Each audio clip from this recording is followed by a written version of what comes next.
حسبنا الله ونعم الوكيل.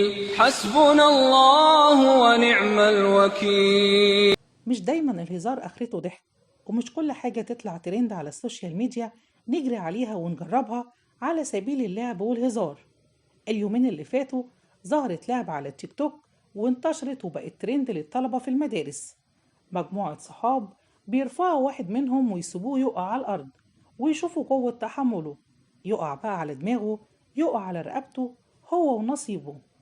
والضحية اللي قدامنا في الفيديو هو الطالب أحمد خالد، بطل الجمهورية في الجودو، أصيب بشلل وكسر في الفقرات، وده كله بسبب تحديات التيك توك.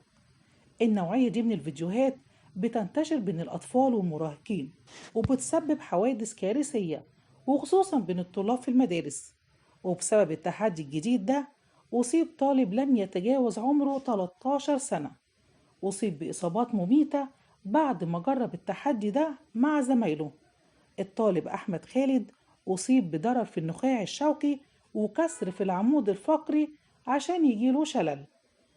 فيديو الطالب أحمد خالد انتشر على مواقع التواصل الاجتماعي.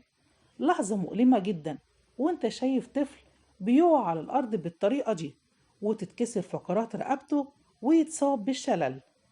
بعدها انتشرت أخبار إن الطالب توفى، لكن الحمد لله الطبيب المعالج أكد إن الطفل بيعاني من كسر في الفقرات.